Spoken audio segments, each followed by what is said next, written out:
Today we're gonna see how to build tree-flow sparsifier from BSE hierarchy. Okay, so let me recall BSE hierarchy.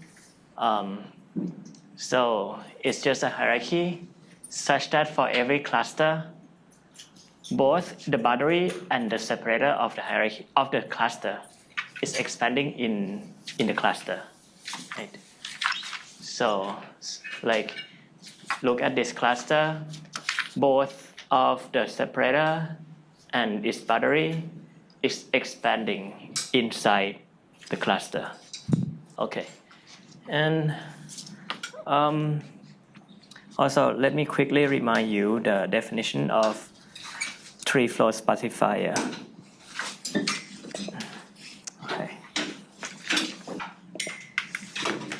Okay. Tree-flow sparsifier is, first of all, tree-flow sparsifier of a graph G is such that it's a tree that is not a subgraph of a graph, right? It's a tree kind of on top of the graph, like here, such that this capacitated tree has leaf set on the vertices of the graph, like this. Okay. It's like a tree on top of a graph. And the second property is that for whatever demand that you want to route, the demand that respect the degree in the graph, if it can be routed in G in the graph, then it can be routed in the tree, and vice versa up to some congestion. So okay, that's just to recall the definition. And now let's build this, right? We're gonna build this tree with quality like something like log square. Okay. So, okay.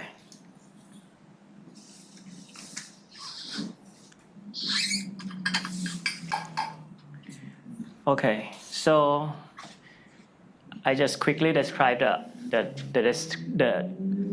tree again. Like given the hierarchy, right? We just build the corresponding tree from the hierarchy in a natural way. And for every edge of the tree, the capacity is just the cut size of the corresponding cluster. Okay. So you remember this construction, right? And we claim that this is a good tree-flow sparsifier. Just from the hierarchy, define the tree, and it will be a good tree-flow sparsifier. Okay. So what we need to prove is just two direction. Like, first of all, like if you look at this tree, the number of nodes of this tree is something like 2n at most, right? So it's like a nice and small, and the depth of the tree is just L too. Okay. So now you just need to prove things about routability, that it preserves routability. Okay. So there's two directions. If it's routable in G, then it can be routed in T and vice versa. So let's prove one direction. Okay, so here's the main thing. Okay, so let's say that you want to say that if anything can be routed in G, you can route in T.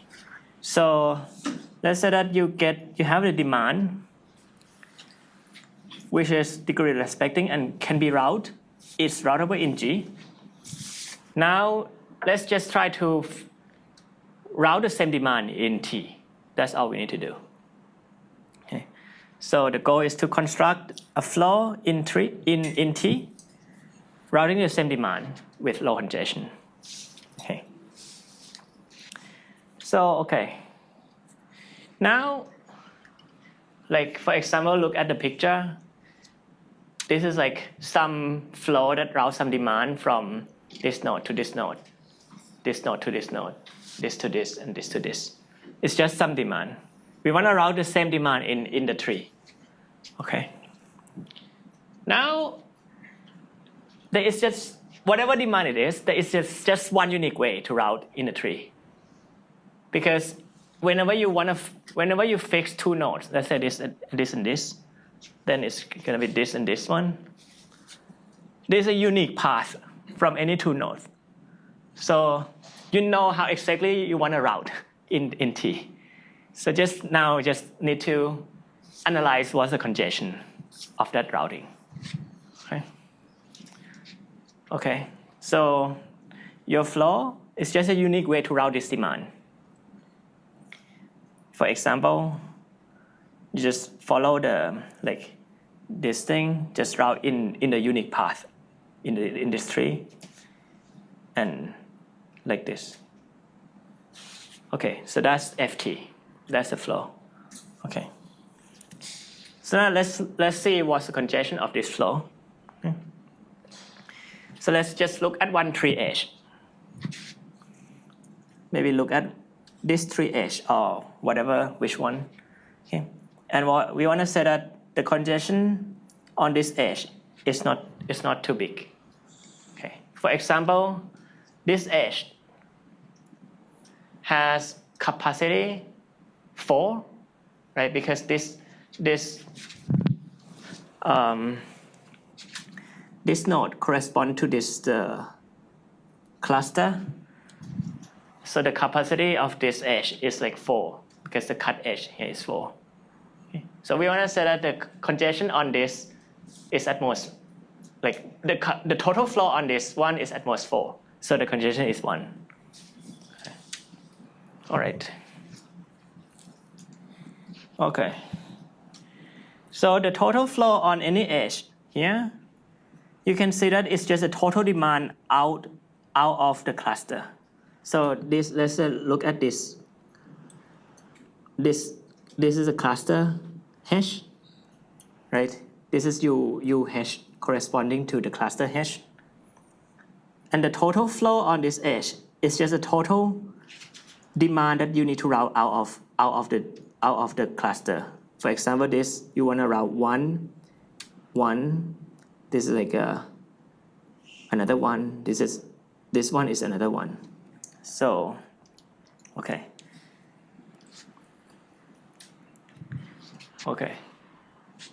So the total demand to route of H is just the capacity, like the total flow value on here. Okay. But how big can this be?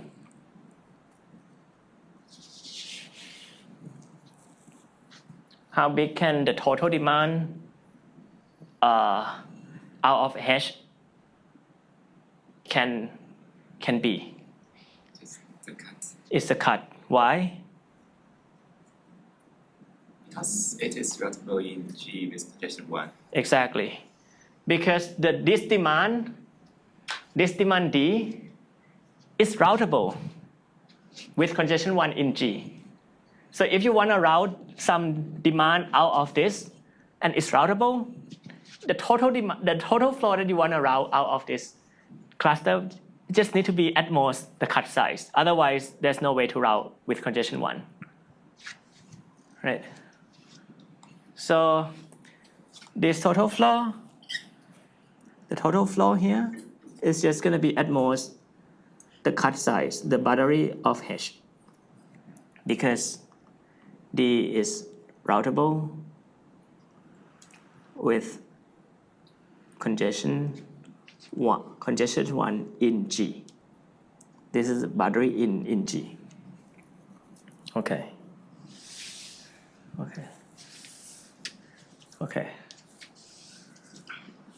And the capacity here is a cut size, and then so you know that this is true. Okay. So that's why the congestion is 1. Make sense?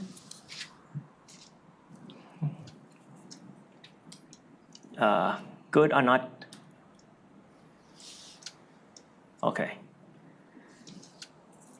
Okay, so one direction is done. Okay, the congestion of this flow is at most 1. Now, just note that so far to prove this, I only use the fact that the capacity on this edge is the cut size. I don't even use the fact that this hierarchy is like BSE hierarchy, like just this is just followed by saying that how I define the capacity on edges of the tree. Just a bit. So, okay. So this direction is easy. Okay. We didn't use that this hierarchy is a BSE hierarchy yet. Okay, so next direction. Let's say that D is routable in T. Okay. Now we want to route the same demand in G with low congestion. Let's try to route the same demand with low congestion. Okay. And this part is more non-trivial. And let me tell you the strategy first. Okay. The strategy is to do bottom-up. So what I'm going to do is like, I'm going to define like for each cluster H, right? We're going to define like some flow in this cluster. Okay. So the goal of this flow is like two things. Like imagine that like I have the hierarchy, right? And I try to construct the flow, define the flow in the bottom-up way. And now I'm at some level. Okay.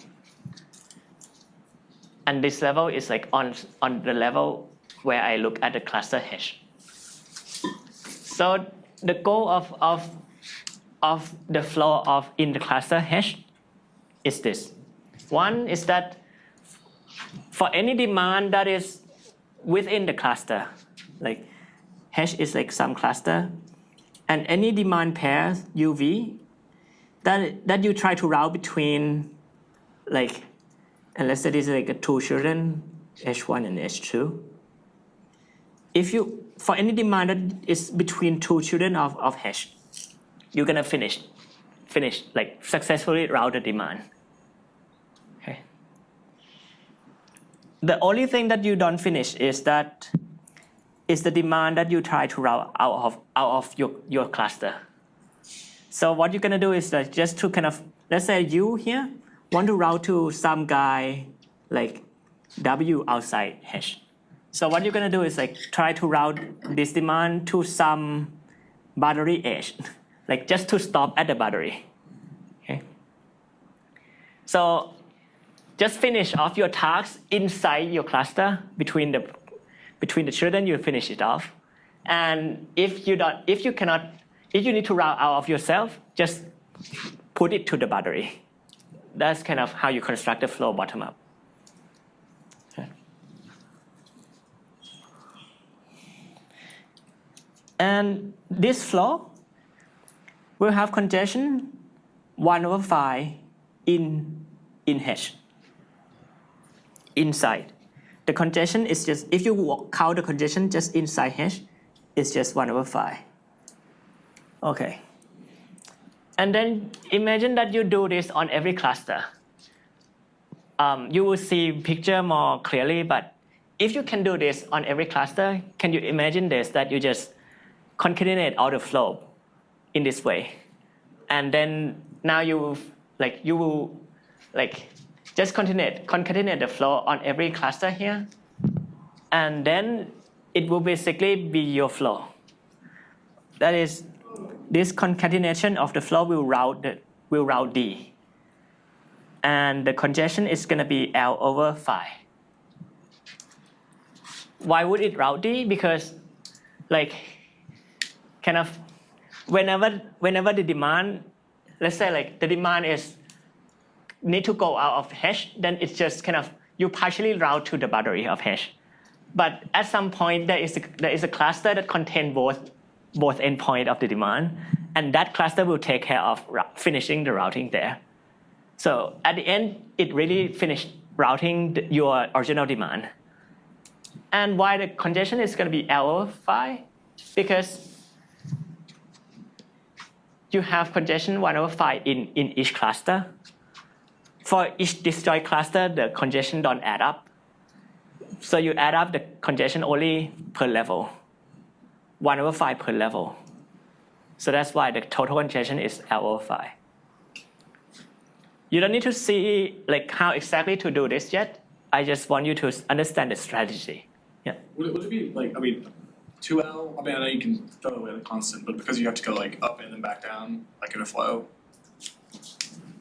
I think it's gonna be just L because you imagine that you just kind of route, like from two end. Okay. You route kind of up, and then meet at the top. Yeah. So you don't need to kind of go up and down. Okay. Yeah. Okay. Good. So now, let me like this is a goal of what I want to achieve at each cluster, right? So now I'm gonna be more specific how the structure of FH look like. Okay. So let's say that, I'm just gonna tell you how FH look like on the cluster H, right? So let's say that H is some cluster with children, like several children, H1, H2 up to HS.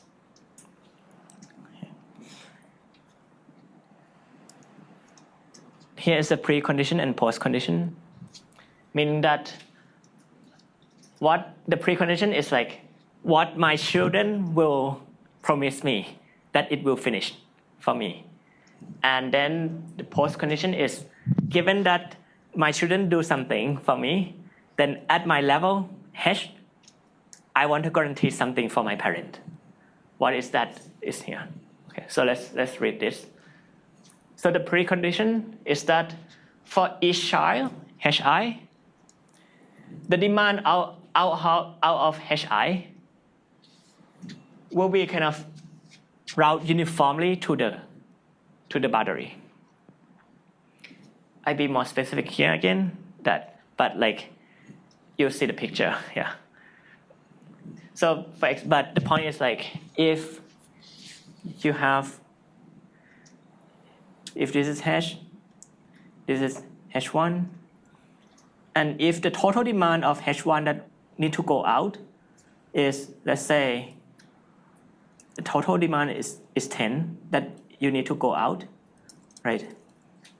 And let's say there are just like 5 boundary edge of H1, then you're gonna put like a two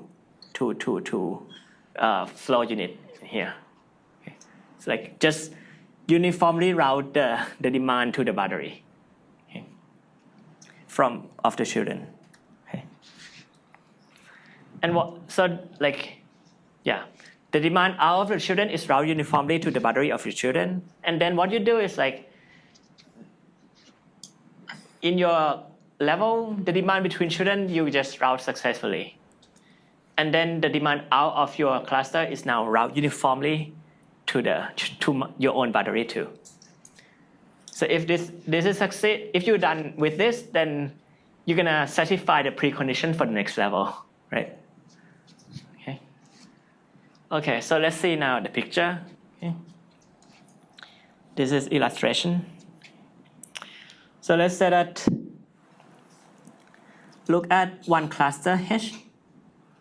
And let's say it has 2 children, H1 and H2. Okay. And this cluster corresponds to some node in the tree, UH. And UH has 2 subtree. So this node will correspond to H1, this node corresponds to H2. And there's a subtree here. Okay. Okay. Good. And let's say that I want to route demand between A and B. Like the demand between A and B is 2. I need to route 2 units from A to B. And from A to C, I need to route 1 unit. And let's say that C is outside of H. So A and B is inside H, but maybe C is like somewhere outside. So from this demand, you know that you know the routing in the tree because there is unique way to route in the tree. So how it look like is just to route in the unique path, right? Like there's gonna be 2 units from A to B here in the tree, and another 1 unit from A to somewhere outside C. Yeah. Okay. All right. So this is how the flow is routed in T. The goal is to construct the flow in H. Okay. Now what you know is that the precondition is that the demand out of each children is uniform to the battery. The demand out of H1 is on the battery of H1 uniformly, meaning that you know that the demand out of H1, let's say this the pink demand, you don't know how it routes, but it will be routed somehow to the battery here uniformly. The same for the green one, it will be routed uniformly to the battery. So just in some other way, like this. Okay. And the same for another child. Okay. So far your children have sent the flow partially up to its own battery. Here. Okay. And now what you need to finish off is that for any demand that is between your children, you just try to connect them. And for any demand that need to go out, like the green one, you just uniformly forward this green flow to your own battery, uniformly. Okay. So, yeah. So this is what you need to do. The goal of okay. I'm now gonna describe as FH, right? This is the flow from the children. It's not your FH. Now we're gonna construct FH. FH should route demand between the children, and then route demand out of H to the battery. Okay. So how would it look like? For example, it look like this. It's gonna. That's one way to do it. Like, let's try to do this one, right? So it's just gonna, maybe one way is just to route. Finish this off. Route is 2/3 here, 2/3 here, and then I need to route to, like, I need to extend this flow too, so that it connect with this thing. And maybe one way is just to route it in this way. So now you can see that with this, it looks like the concatenated path is good. Like, it's like this just go from here to B, this to B, and this one to B. Is it clear? Like, just try to extend the flow that has been partially routed from the children, and then connect them. Okay. So that's what you need to do for the demand between the children, and the demand that the green one that need to go out, you just try to route it to the battery. This is the pink one, and the green one might be like this. So, you know, like there has been like 1/3, 1/3, and 1/3 here. But what I want is that it should be routed uniformly to my battery. So it should, at the end, it should be like 1/2 and 1/2 here for the green one. So just do whatever, like that you like. Maybe you move from 1/3 here to here, another a bit more. I don't know, like move here by 1/3 and move here so that this is 1/2 and the rest move to here. So this is like now 1/2. It doesn't matter like how exactly you route. I just specify the demand like that. What I need is like it start with 1/3, 1/3, 1/3, and I need to end with 1/2 and 1/2. Okay. So. Don't we like have to route it a specific way so that the flow does not go up a lot, like per inch? Yeah, you need to be careful in routing, but I'm gonna say that there is a way to route nicely with low congestion. But my point here is that given that this is my goal, it basically defines the demand that you need to route inside H. Okay. And I'm gonna say that demand can be routed with low congestion. I have a doubt. Like, can we like route that third 2/3 also equally between these two edges? That you can, yeah. Okay. Like you might, instead of go from here, yeah, the better way might be to move 2/3, like 1/3 here and 1/3 here, just to reduce the congestion. Yeah. So this is maybe not the best way, yeah. Yeah. So the goal is to satisfy this demand, like this requirement with low congestion. Okay.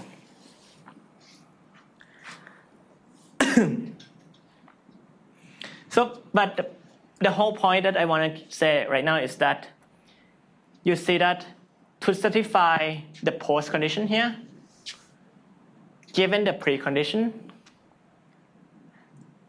this kind of induce the demand inside H. And this demand would respect the boundary and the separator. Why? Because it's just like, first of all, for sure, it's like a demand between separator and boundary, right? You shouldn't forward the flow so far to the boundary or the separator, and you need to route between this endpoint. Moreover, like the total, like it respect this thing too, as respect in the sense of node weighting. So, like the total flow value that it end up here, right? I claim it's just going to be at most 1. This is at most 1. This is at most 1. This is even less than 1. Okay. And so this is something that I want you to verify. Okay. That to certify this thing, convince yourself that this induces a demand that respect the boundary and separator. But at least from this picture, you can see that it is. Yeah.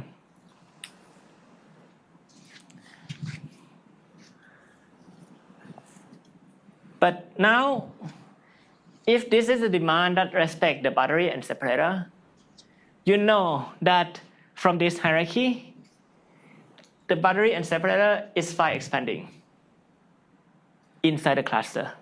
So any demand that respects boundary and separator can be routed. You know that there exists a way to route this with low congestion. With congestion, just 1/5. Okay.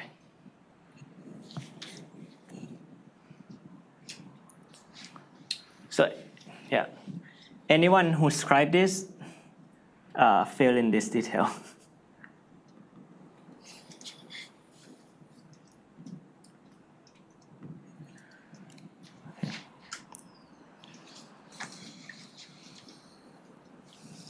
Okay.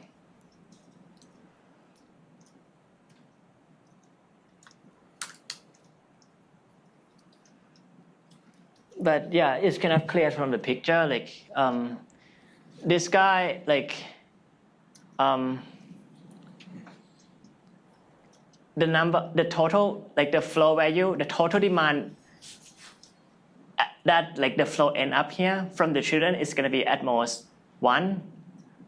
By the same reasoning that the total flow this child need to send out of itself is at most its cut size. We know this, so that's why like and the demand is routed uniformly to the cut. So the total flow is at most cut size and you route uniformly. So the total flow that you route up to this boundary is at most 1. You're good with me here?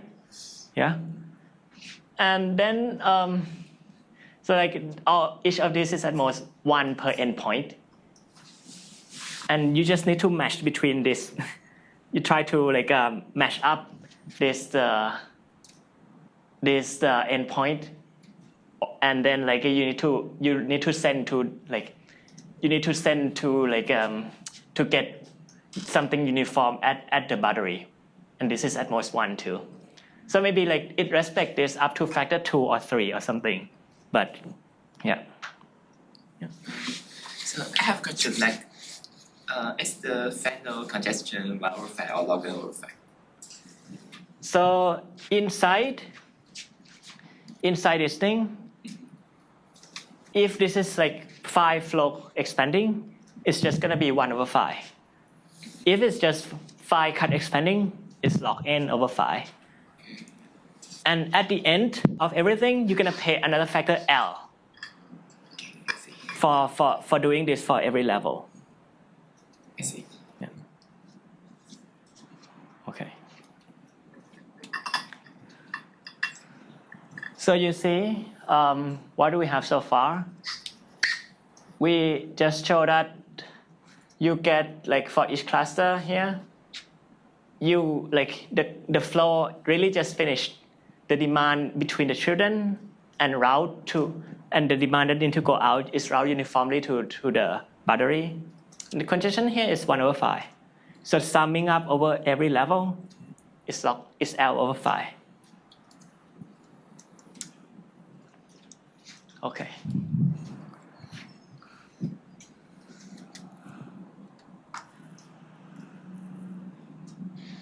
Are we good? Okay. Good. So,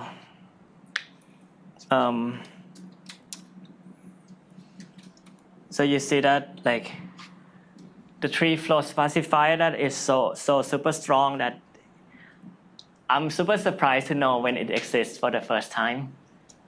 It's just actually kind of, you can build it directly just from the hierarchy, BSE hierarchy. Now it's just about how to build this hierarchy. We see how to build SE hierarchy without boundary, that you can do it. What about like Boundary-Separator-Expanding hierarchy? How to build this? Okay. Any question up to this point? Okay. All right. Okay, so. We have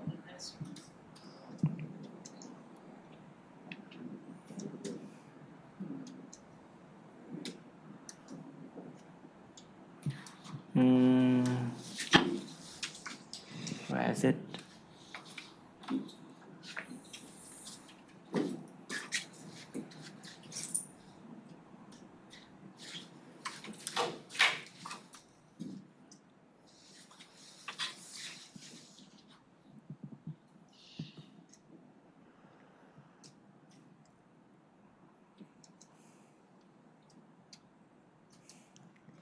So let me tell you how to build this hierarchy. This is something that me and Yao Wei here and like Bernard and Auntie from ETH is just see this recently. I don't know when we will publish this or ever, but it's one of the simplest one. Okay. Okay, so basically we're gonna show this, that you can get BSE hierarchy where phi is something like 1 over log. Okay. So for the SE hierarchy, this is like we see when this is constant, right? 1 over 4. But for this one, it's 1 over log. Okay. And the level is like log m. And with this, you can get 3-cut sparsifier immediately. Why just 3-cut sparsifier, not 3-flow sparsifier? Because the expansion guarantee here is a cut expansion. If it were flow expansion, it would be 3-flow sparsifier. Okay. Okay. All right. So to do this, okay. Let's recall the notion, like it will rely on the partition view of the BSE hierarchy quite a lot, right? And just to recall you, for you, what we want is to partition H set, right? E1 up to EL, such that for every I, E at least I is phi expanding in E minus G minus E more than I. Okay. The picture that you want to have in mind is like this. Like if it's a level I cluster, then the separator is like at level I, and this should be expanding. But its boundary can be from level above I plus 1, I plus 2. And all these things should be expanding. All these things together with the separator should be expanding in H. Okay, so that's why this notation makes sense. Okay, so let's try to do this. And the ingredient that we will use is this dynamic expanded decomposition that we show. Just let me recall it to you, right? You fix the graph and the parameter phi, and then what you want to maintain is like you want to find like a expanded decomposition, like given a node weighting A, you want to find C such that A is expanding in G minus C, and C is small. But now there are something interesting here that you can delete edges in the graph, and the node weighting A can increase. Okay. So this one will actually just maintain the cut such that at any point the cut contains the deletion set. So it means that you delete the cut here will delete the guys from D as well, right? And the cut size, the thing that you cut in addition to deletion is control. So we saw this. Yeah. All right. So now let's see how to get the hierarchy by using this one. Good. So in the beginning, I'm just going to define C0 to be everything, all edges, and Ci to be just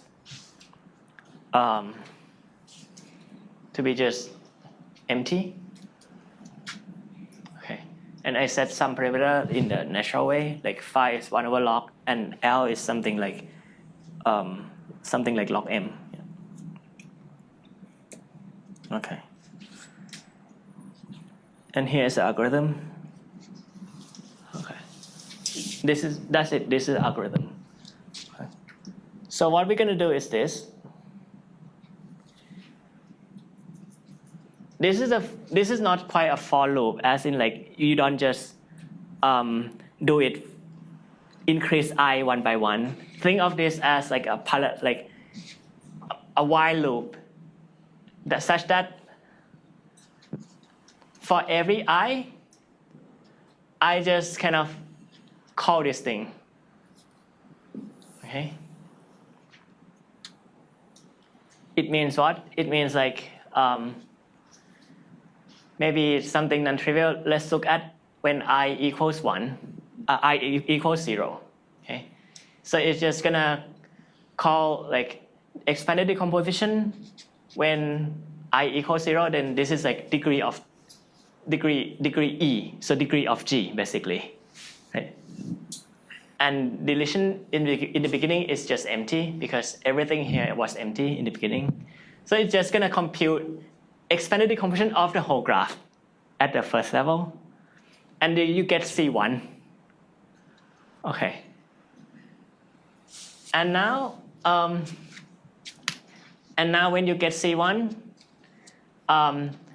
basically it means that if you look at level 1, A1 basically increased now.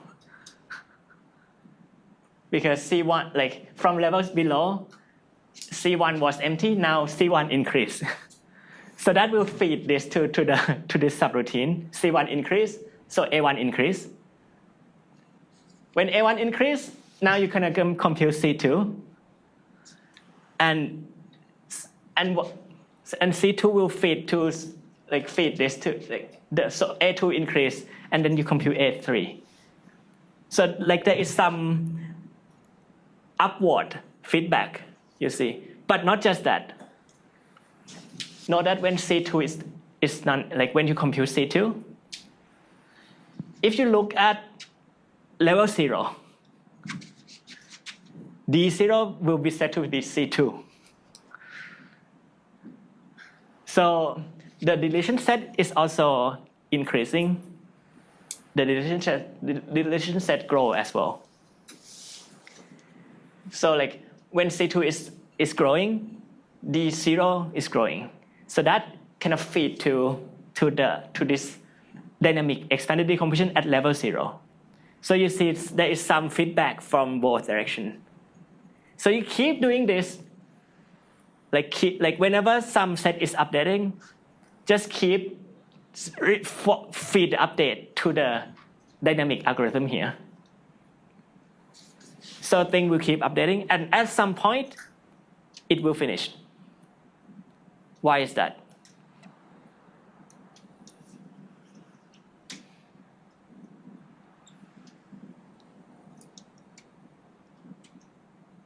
At some point, there will not be infinite loop. Why is that?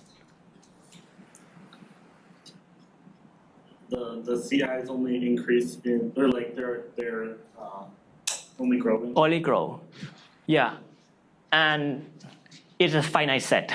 It cannot grow to infinite. Like the biggest thing you can grow is like to all edges.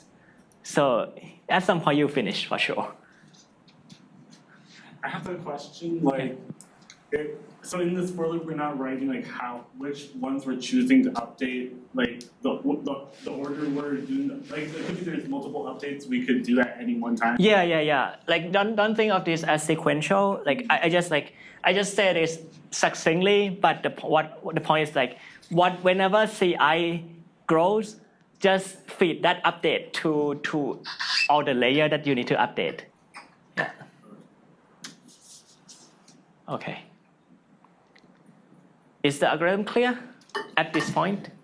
So just keep feeding the update until like at some point each of the CI will not grow, and you stop at that point. Okay. And then you just define the EI to be CI minus 1, CI plus 1. It's not clear why this is good yet, but that's the algorithm. Okay. Let me like illustrate what's going on just again. Because there is kind of bidirectional interaction between levels, right? So if you have CI, you feed CI to the dynamic expanded decomposition, you're gonna get some CI plus 1. Because, it's like a cut such that after you cut this, then CI is expanding in C minus. So CI is expanding in G minus CI plus 1. That's the point of expanded decomposition. Once you have this, so CI plus 1 grows, then DI minus 1 would grow according to, because we define DI minus 1 to be CI plus 1. And so, so what?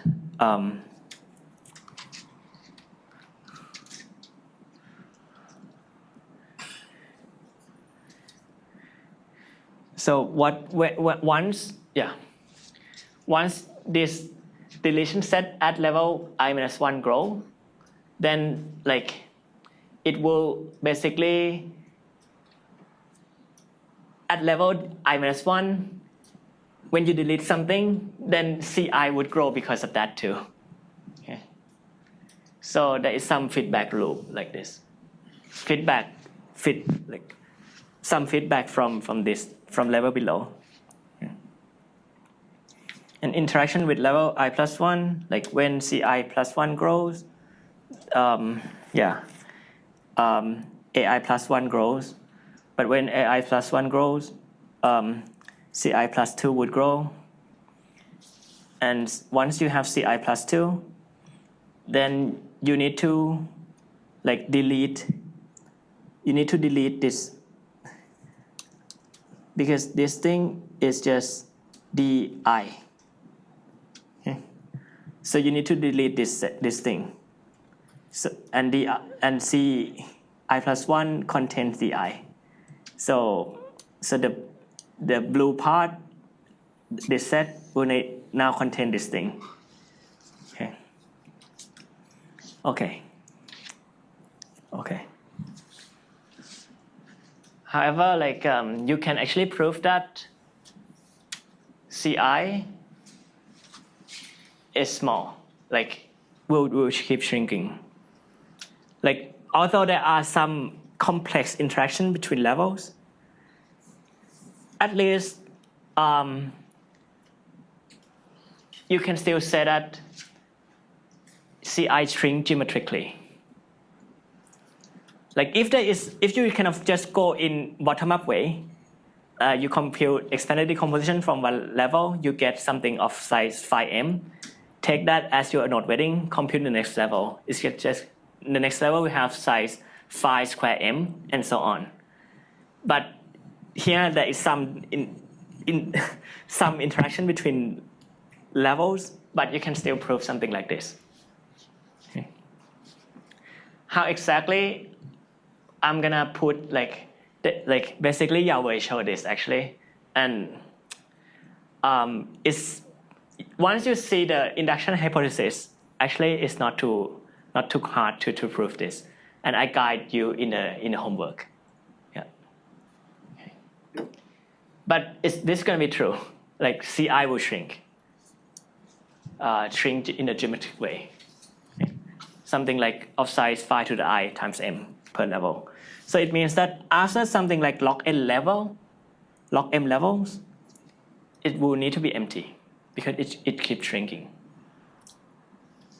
Okay, because we set phi here to be phi something maybe 16 log n. So this is less than 1/2. Okay. So it keeps shrinking by half per level. Okay, it might be a stupid question, but yeah. If it's shrinking, it technically doesn't have to be zero. It might be infinitesimally small, but doesn't necessarily need to go to zero, right? Oh, no, because C is the set of edges, okay. So it is integer. Okay. So once it's less than 1, it might need to be 0. Yeah. Okay. So now, let's assume this, and let's see why we're done. Okay. So, if I assume that the last level is empty, then first of all, now I'm going to claim that the EI form the hierarchy that we want. Okay. So first, do you see that Ci plus 1 contains Ci plus 2? Why is that? Because from the definition of this guy, your cut always contains the deletion set. So this is true. Okay. So it means that what you have is like a nested set. Like C0 is everything, C1 is inside C0, and C2 and C3. Like it's just a nested set. Okay. So C0, C1, C2, C3, and so on. Okay. And from the definition here, I define EI here to be Ci minus Ci plus 1, meaning that like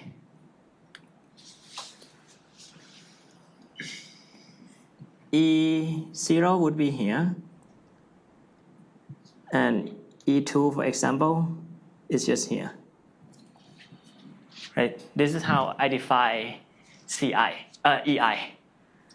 So it just means that you can see another way that Ci is just like union of EI up to level L. So we have this thing. Next, just from expanded decomposition guarantee, we know that Ci is expanding in G minus Ci plus 1. Like in particular, AI is expanding in G minus Ci plus 1. So it means that the degree of Ci is expanding in this graph. Okay. But what does it mean here? It just means what we want. This thing is this thing, so E at least I is expanding in G minus E more than I. Exactly what we want. Okay.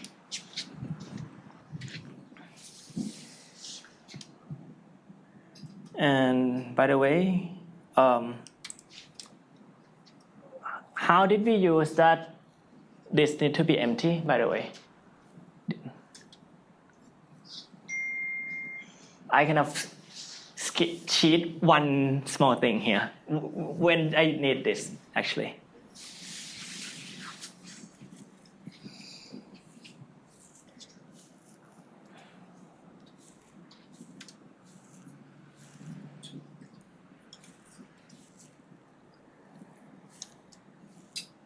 Use it for like the kind of at the last we have like the EL